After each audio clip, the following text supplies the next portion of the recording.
this new podcast series, The Female Trickster. This is part of a wider project called The Other Tricksters. In this series, I interview artists, curators, a clown, performers and dancers, all of them based in Gothenburg, Sweden. This is so I could investigate the trickster element within their work. All of these interviews are very loosely held conversations, with the trickster weaving in and out of them. Each interviewee I invited to make a sound work, which you will hear in the middle of each interview. In today's conversation, I talked to Kaisa Luukkonen. Kaisa is an artist, an organiser and a performance artist. I really enjoyed this conversation because Kaisa is my friend. We talk about Kaisa's early activism and art processes. We also talk about failure, and we begin the conversation by talking about talking in a very meta way. I hope you enjoy this conversation because I really did. So, hello. Hello. So I am with Kaisa, who I know very well. Well, when I say very well, it's coming on to 4 years, right? Yeah, is it only 4 years? Yeah, it is. Yeah. Yeah. So, yeah. So today's conversation will probably go everywhere. Probably. I think we do have that tendency. Yeah. I also think we tend to do that thing of being on multi-layers. So we're off in one direction and then suddenly we're in another direction. And then we go back. Yeah. And then we zip around. Yeah. Yeah. And I think I'm quite rude because I know you well enough now to just shift position very fast. And so you were talking about cake and then suddenly I'll be like, but anyway, the Middle East, yeah? And then I think we've kind of got to that point. Yeah, I really enjoy it. I really, really enjoy our conversations, I have to say. I think there is something about connecting with another person through talking and maybe specifically also when there is only two people in the space and people are talking. There's something very, I don't know, something very specific happens there. When, like, I think you fall back to habits of being a teenager when you were talking with your friend over a phone. I would talk hours and hours and hours over the phone, and it was like really hard to stop. And there's something, I don't know, so energizing, and maybe you find the better parts of yourself. It's like it is a voyage to talk with somebody like that. Yeah, I think it can be a real dance.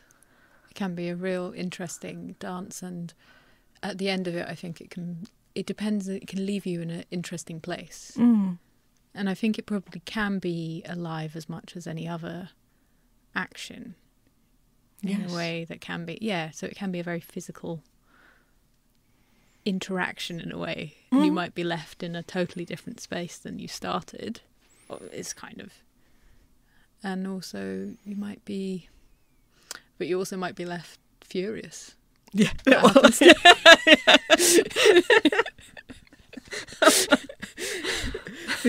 Furious, hurt, all sorts of things.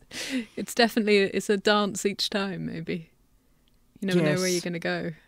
Yes.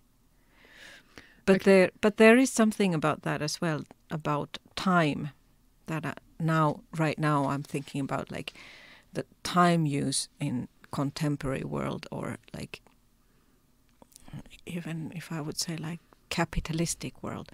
We're all so busy. And this kind of conversations that I think me and you, we have, I mean, they take time. They're not something that can happen you can't book this kind of conversation for 15 minutes and think that this voyage or a dance or the magic of the conversation or the healing of the conversation is going to happen. There needs to be like, and it's not even like an investment of time, but you need to be able to have like time to say your stuff and time to listen to what the other person has to say. If you are in a hurry, it never works. I think that's most often that then you find yourself like you are angry at the other person because you haven't, the other person hasn't had the time to listen to you because they've been like, I need to go and do this and I need to go and do that and I think that's also something that if I think like why are some people living to be 100 or in these mountain regions, I mean, they take time to talk to each other. They take time to do all the stuff that they need to get done. But they also like, But I'm going to say something. One, I think I need to point out, like, I don't seem to have a problem of saying these grandiose statements, as in, and then taking them back completely, like saying, like, yeah, today I think this about the world. Yeah. And as you demonstrated, like, maybe you also have a little bit of that you can say a really grandiose statement and then you're like, no. I don't know if it's, I mean, but in some ways, isn't it the freedom to test out something? Yeah. I mean, that's sort of what's happening in the conversation. You're testing out that idea. Yeah. To just be like, so if I put this statement out into the world, does everyone recoil from that? Because something about it is not okay. Yeah. Or do people go, oh yeah, that might be true. So you're sort of just testing out. And then I think, you put out this big statement and then you have to kind of step it back to get into a point where maybe, it meets some reality rather than some big grandiose statement. And then we enter the world of podcasts, because that's like the thing that in a podcast we're kind of like doing this thing that as if we would have this type of healing conversation, but instead it's public. Yeah. So like, and it's a very weird form. But I also think it's a moment. This is very meta. We're talking about this before we're us doing it. But yeah, I think this level of that moment of conversation is really interesting because of its wandering aroundness. I think it's unfair necessarily to hold people to everything they say in a podcast. I think I'm saying that because I'm worried about things I might say in the podcast. But I think it's difficult, isn't it? Because some people would say something really horrendous and mean it, and we shouldn't not hold them accountable. But there's something in this moment of communication between people that I think's interesting to listen in on. Yeah, I think so too. Yeah. So now we've justified why we're doing this. Okay. Yeah. And we had a conversation about what we would talk, and it was not this. But. No, it wasn't. But because I actually am here to talk about you. So I'm here to ask you probing questions and hope they lead us to interesting places. Okay. Bye. But yeah. Okay. Yeah. Shoot. Okay. So what we talked about before was I kind of was, I guess, asking you a bit more about this journey of you reaching into art. I should point out that Kaisa is an artist who does many, many different levels of art, I think. You've done a lot of performance works, but also sculptures and installations, I would say. Mm-hmm. I think that's fair. Yeah, that's fair. Yeah. And some of your installations are interactive works as well. Yeah. So... And I've worked as an organizer, which is like, I think, like a part of my practice as well, like that I enable other people to do stuff. And it's also my way of like researching what is this thing called art and what is its function. Because when you curate and organize for other people, you try to think like what is interesting, what would what would benefit artists and what would benefit other people, audiences and communities. So yeah, and so that kind of like works into this thing of like trying to figure out what art is. But I don't think my art is only about figuring out what art is. It's also about, well, it used to be much more about what is the materials for a good life or better world. Like I've been mentally sick since I've been 9 years old. Like I've been diagnosed different things, like so many different things.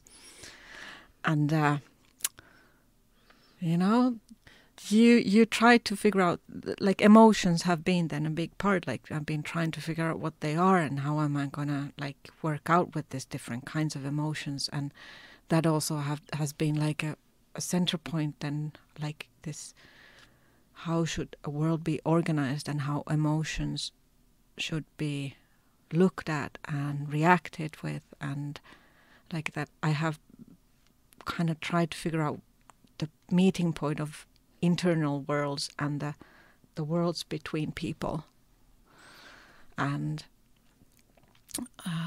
I've been very interested in materialities when I started, and when I was in school I probably couldn't verbalize it like that I'm interested in materialities. But I have been, like how things feel and how they look and how they interact with your body. I mean, there's a quite obvious point with like, okay, how does it feel? And let's talk about feelings. Had a lot of interest in somatics and mindfulness and that kind of stuff at that point then. But I think like later on it evolved to be more about the politics of emotions and feelings and what are they and how they are culturally seen. But yeah, there has been like, I think in my practice there has been waves of like being more political and then like shifting away from it. When I still was in my previous or my first art school, it was 2003, and it was January, and I was listening to the radio, and I saw there was the start of the talk about USA invading Iraq, and I felt very strongly against it, and then I thought, well, there's got to be something I can do against this. I hadn't really been like an active part of any kind of activist group, but I was very much against war, and like I defined myself as a pacifist. So I contacted an organization that had started from London with a double-decker bus to go through Europe and collect people to go to Iraq. And they kind of told me what I needed to do, how I needed to prepare myself. And then I told my friends that I would go and be a human shield in Iraq. And this is in January. And I left in the beginning of February to go to Turkey. And that's so quick. That was so quick. And I can't really say that the trip was much of a success. I was one of the first people to leave. I'm not going to go much openly. Like I mean, I went to Iraq. I was there for 2 weeks or a little bit over 2 weeks. Then I left. And I have openly talked about why I left in other instances, but maybe that's not relevant here. It's a very intense thing to decide to do. Yeah, I think. This is somewhere now in mid-February, third week of February, and it was a very mixed group, and there was about 400 of us at the top of everything, and I think I could identify 2 of us that were pacifist. Everybody was something else. So this is something that is very hard in this type of activist groups, when there's like people coming from so many different backgrounds, and what is people's aims? Like, some people might agree that there's a need for some amount of violence, or there might be some sort of like need to not to be open about aims, or there were people there that wanted to protect the nature and animals. There were people that thought that the children were the ones that needed to be saved. There's also like, so I think like okay, I really don't like, I don't want to say that any of these motives are bad motives. Like, all of them are very valid motives. But that's very tricky for organising a bunch of people. Yeah. To have all these different directions. Yeah. And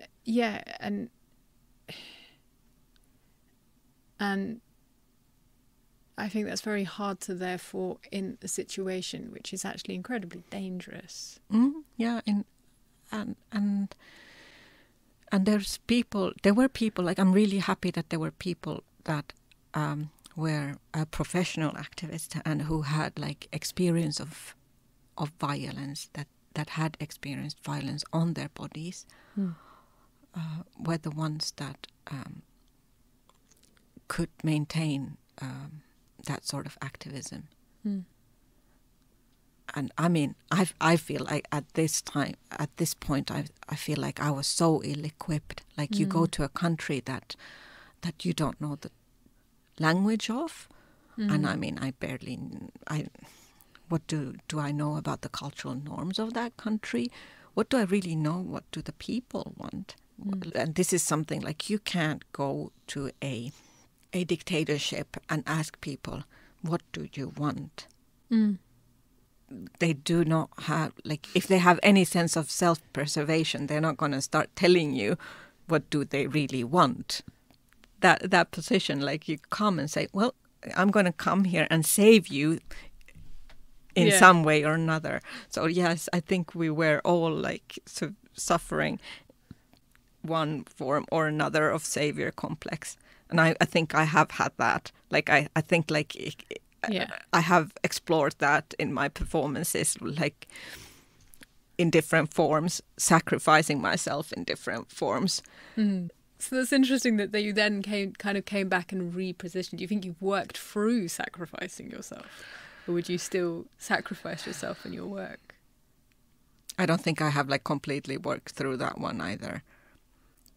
Like how to position, how to make structures where nobody has to sacrifice anything. I think that's a quite hard dilemma.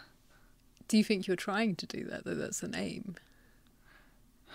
I mean, that's a really difficult question. Yeah. I've sort of just thrown you into the deep end of thanks.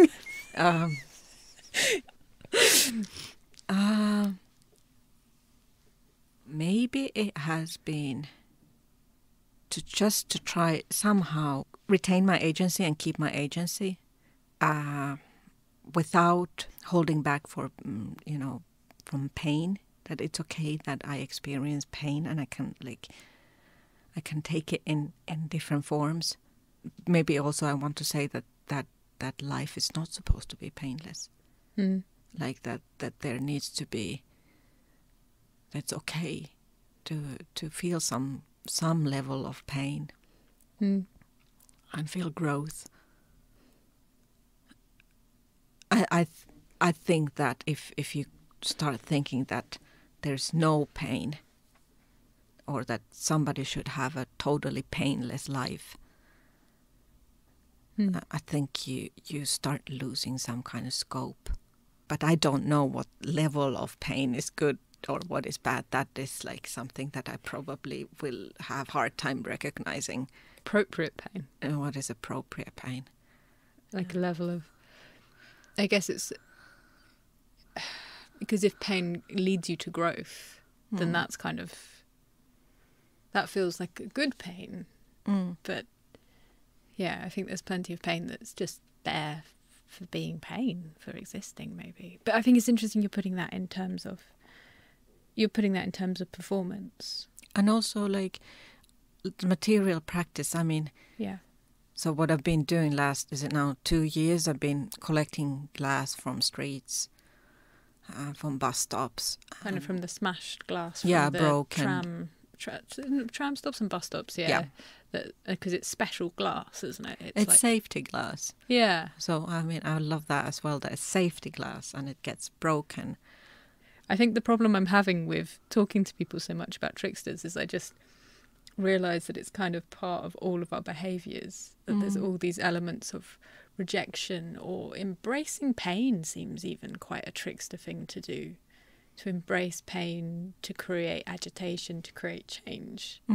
But also this idea of taking safety glass that's been smashed for unknown reasons. Like why does, I always assume it's a fight or sort of just general anger, some teenage vandalism, something like that.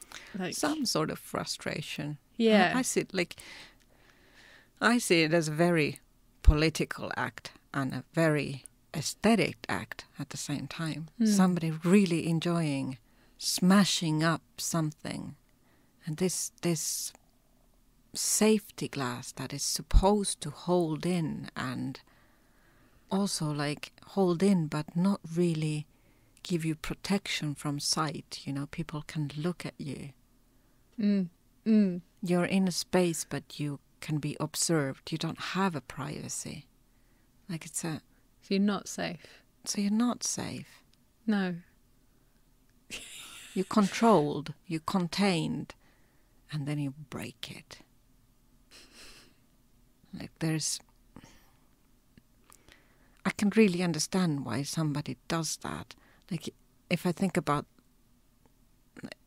like I lived in Angered for a year and a half, and it's a suburb of Gothenburg, where it was built originally to workers of Volvo,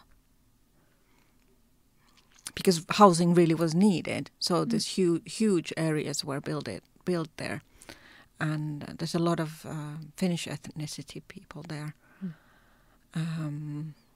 They still are there, but there's a lot of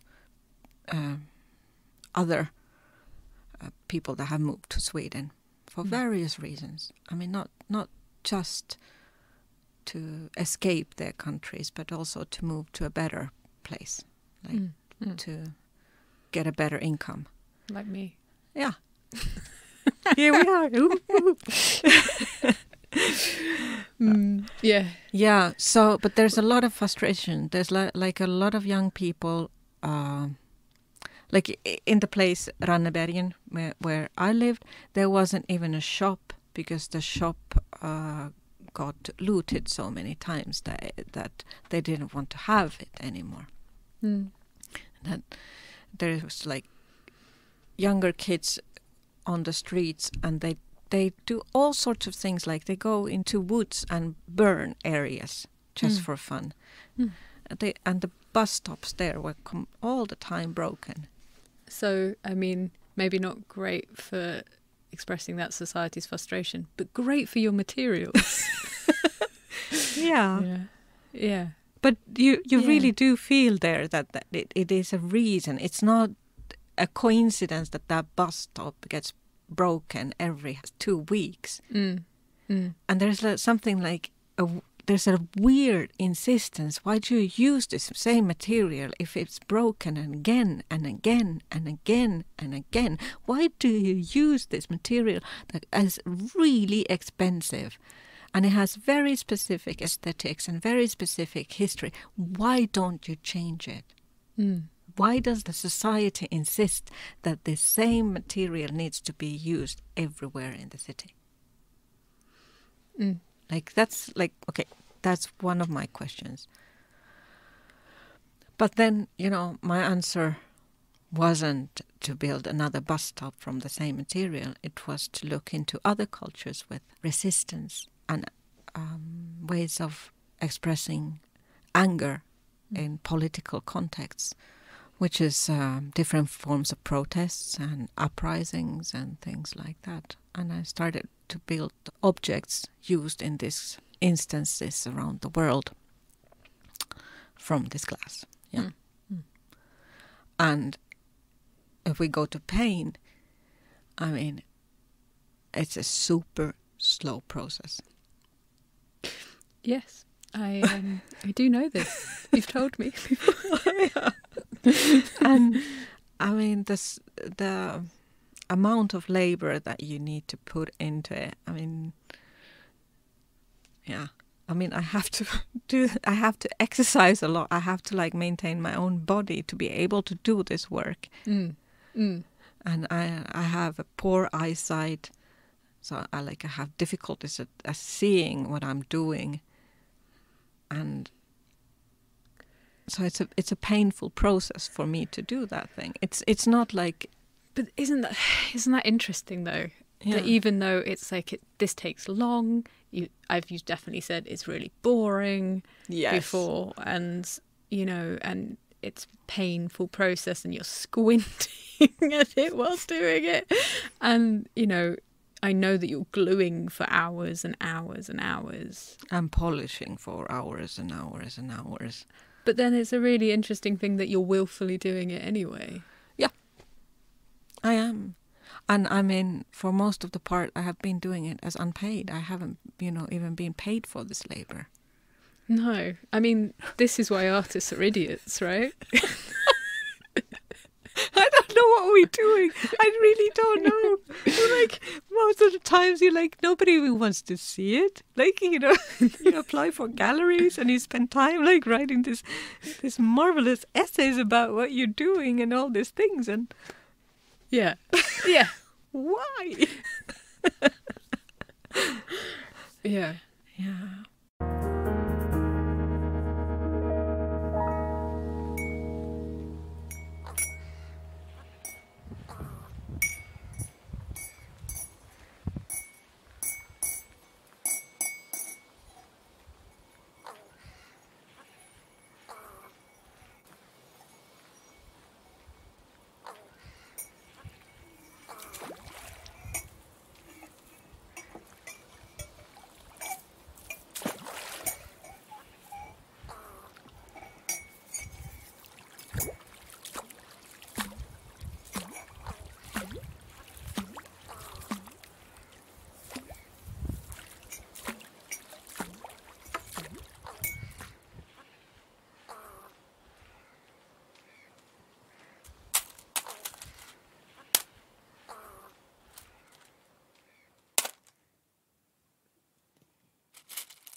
Yeah. Do you think that changes the way you feel about working, getting paid to work?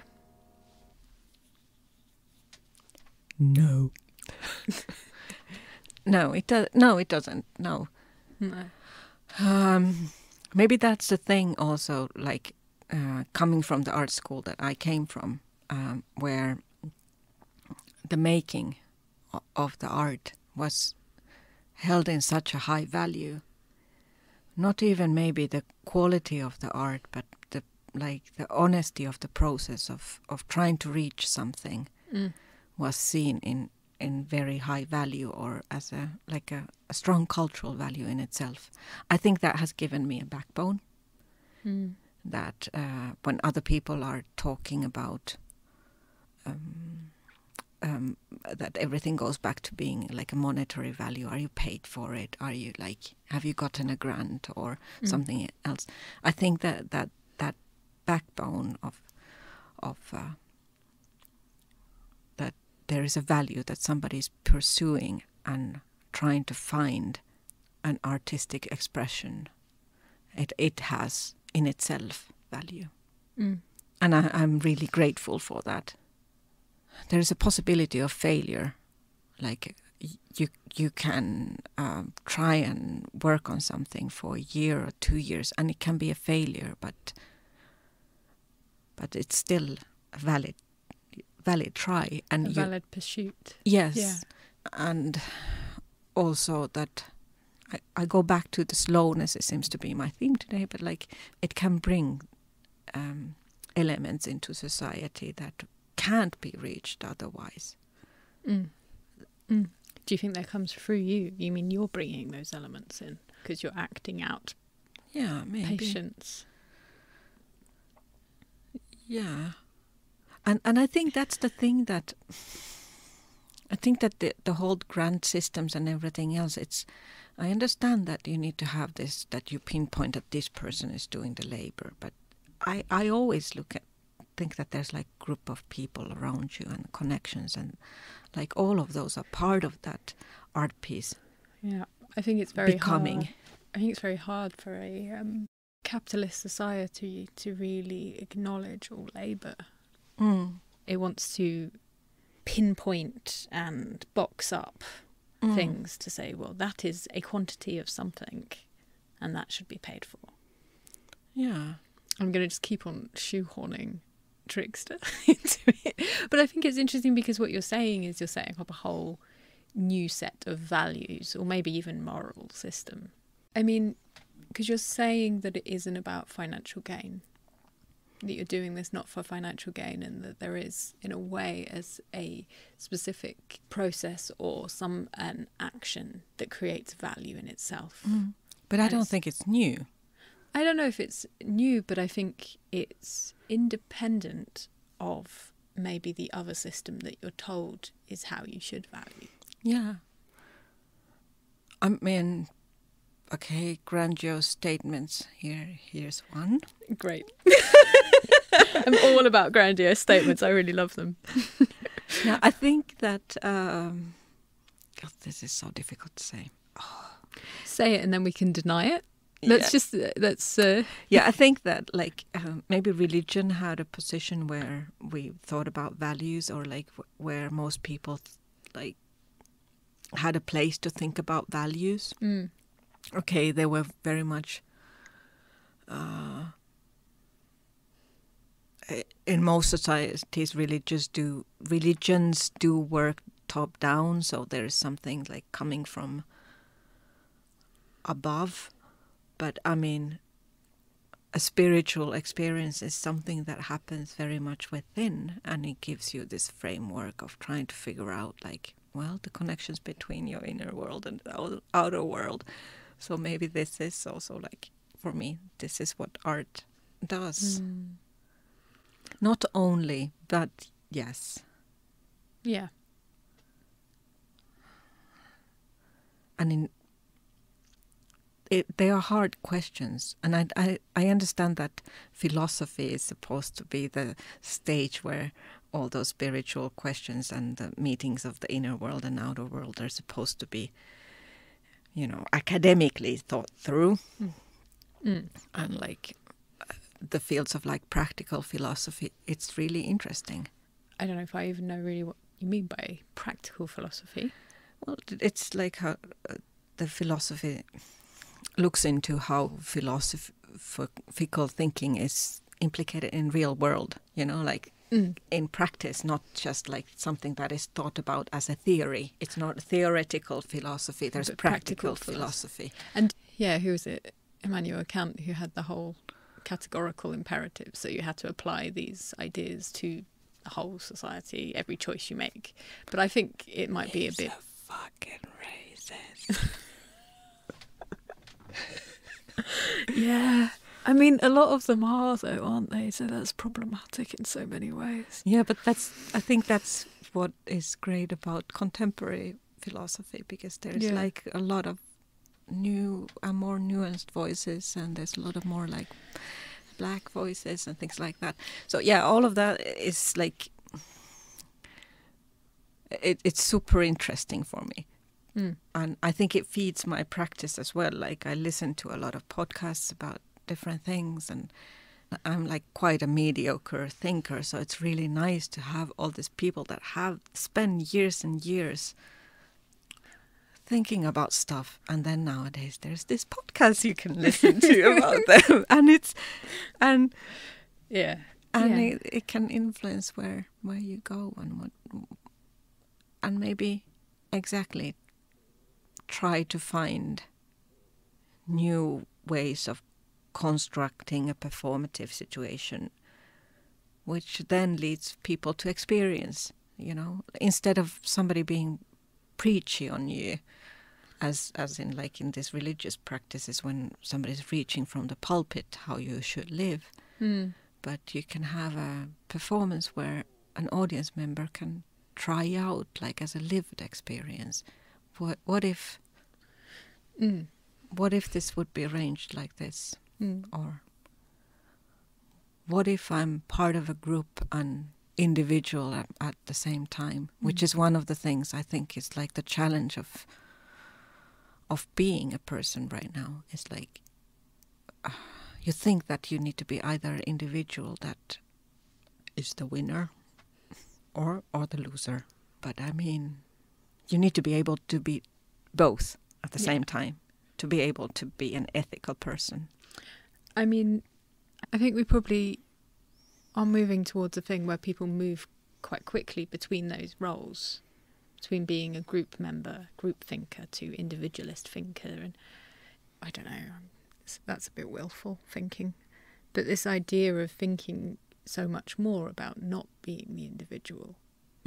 It's interesting that this whole thought process is about the individual trickster, the singular character that tries to change things, I think. But it's more or like the cog in the machine that breaks things. And somewhere between those two positions, and done with humour and value and other things. That's very difficult when you then try to talk about how that works with a group.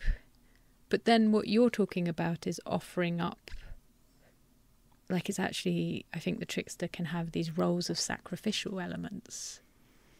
Or from what I think the trickster is, I'm still figuring it out as I go. These sacrificial elements where you are trying to bring an audience on board to test something out, to test a set of feelings out, to test a set of maybe moral stances out, to see how they fit, maybe. Like some clothing you put on, some moral clothing for today, and then take those moral clothing off. And you just take home the bit of moral clothing that you really liked.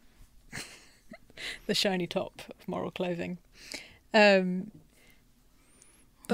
I think it's interesting because I was thinking when you were saying that, I don't think I would ever, from the performances I've seen of yours, would ever put you into the category of person who is forcing the audience to interact. But maybe I'm seducing them to interact. This is what I want to ask. Do you think in those moments, I think there's, because I think definitely, yes, I'm nodding here. Yeah. Yeah.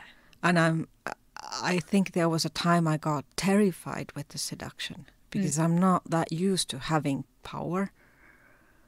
And then, like, there was a moment when I realized, like, okay, if I would tell these people to walk off a cliff, they would walk off a cliff. And it was really scary.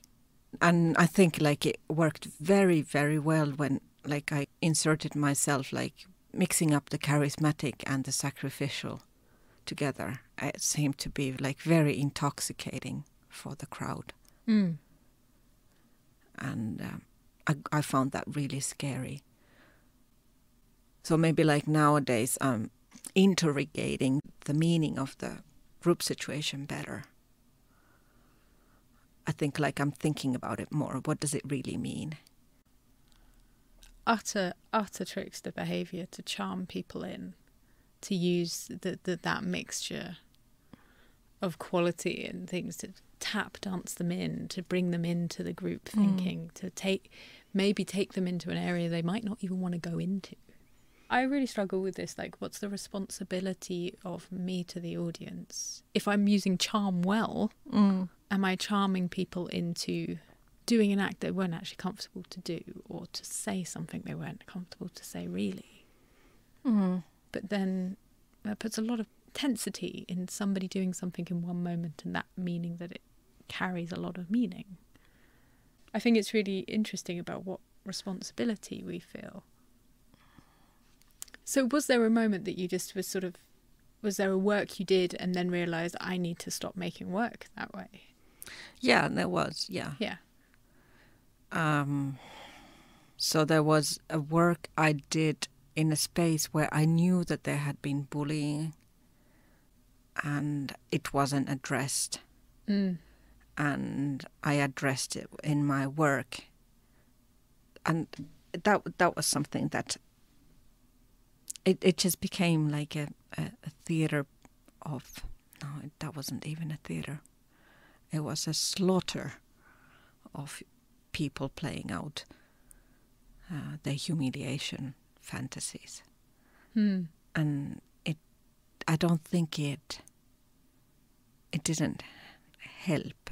People didn't turn introspective. It was just a fantasy play out. Maybe.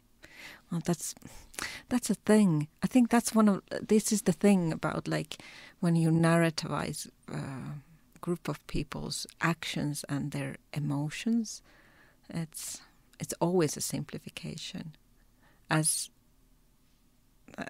that's something actually also, like, when I feel like when I narrativize my own career, I feel also it's a simplification. I think I've said this so many times that I think it's a thing, but it isn't actually a thing, of, like, the artist myth. Like the story of the artist that we start telling as we go along. We start going, oh yeah, and it went very linearly, you know, I made this type of work and then I discovered this thing happened and that made me embittered, so I changed my direction and I did this, or I dealt with that in this way. And I don't think anyone really works like that. Yeah. But we feel we need to wrap it up in a neat story. Yeah. But maybe that's just very human. Yeah. Maybe it is. Yeah. I mean, stories are really good vessels of telling us information. Yeah. And our brains love stories. Yeah. And also, I mean, you know, I can be the hero of my story. Yeah. And the main character. And I mean, as an artist, that's what we're supposed to be. The main characters in these stories. Yes. Yeah. The trickster is supposed to be the main character. But I think the trickster never gets to be the main character. And they're so angry about it. So this is what this podcast series is really about. Yeah, my annoyance. I'm not the main character.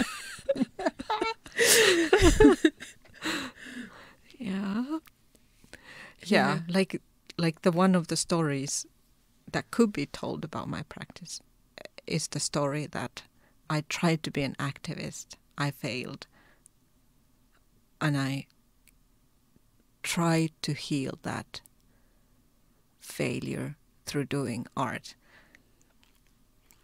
which I kind of like have failed at all the time in one way or another. Like, if you think about like as in, I'm way over mid-career person by now. I have only gotten my first significant grant at this point. So, you know, it's not a success story. Like, I know, or I have confidence that I have made several good artworks, but I haven't like mass produced. I'm not like, I don't know, Jeff Koons or something that has done like this hundreds and hundreds of works that are supposed to be very relevant. At least if you think about their prices, they're supposed to be very relevant works. So I can give that kind of narrative of trying to heal and endlessly somehow failing, but keeping on pursuing, being somehow stubborn and doing it again. Or it can be a story of some kind of search. I don't know. It can be a lot of different stories. And I myself can't decide, you know, what is the story. I can't decide. Is it a story of a mentally ill girl trying to survive on a world and, you know, trying to create this expressions of magical inner worlds? Or is it a story of a activist trying to change the world into a better place? You know, I don't know what's my artist story or my trickster story. Like, I don't know. I think if we really embrace tricksters, the trickster part of ourselves, I think it's partly acknowledging the bits of you that isn't great. As I'm slowly getting significantly older each year, I think this thing of dealing with the inevitability more and more of a certain level of failure in your career is like, well, okay. In some ways, it's like I can trickster it up and just change my viewpoint and say, well, is that a failure? Because I've done this, and maybe if you look at that from a new perspective and a moral existence or a different type of kind of construction of ethics, which, you know, I can change. Or if you just don't put your contact lenses on and you just don't see. If you just squint, maybe it just then if I it don't works. look too hard at the details and like of this, and then, you know, I think because there's these other tricks that I think I certainly did when I was turning 30. I was really like, oh, I really haven't managed it. I really haven't managed to achieve in the way that I think I wanted to achieve, or something. Even though I didn't really have an idea of what achievement looked like, or something like this. But I realised that I was at that point willing to accept it as like, oh, maybe I just don't know enough. Maybe I need to learn. So it made me this idea of failure, but not really, because I was failing in a way that's like, I'm opening myself up to take all the criticism, take all the learning, because all of it will be a learning process into becoming a success. The sort of sneaky, but getting round to the really facing the hardcore of like, oh, maybe you failed at career. But then again, it does become, do I just need to shift the narrative? And then this isn't a failure. I think there is part of it. Like, if you ask me, like, part of it is about acceptance. Acceptance that you might not have been the best artist, you know, or even like you might not have been the best person, that you might have done things that you regret. Oh, I hate it when people say that I don't regret anything in my life. I'm like, really? But I mean, it is there, the feeling of when it clicks and you're getting it and you're doing it. Like, I've been talking about the pain of making a work, but also the pleasure of it. Like when you have the moments when you have this ultimate trust that this is something great, this is going to be something great. It doesn't matter if it turns out to be horrible, but in that moment when you're doing it and you believe it, I mean, it's fantastic. It's a really good fix. We've gone into some really interesting areas. Yeah, I hope you find something from there. Thank you very much, and see you soon. Today's discussion was with Kaisa Luukkonen and me, Danielle Heath. The sound work and editor was Therese Larsson.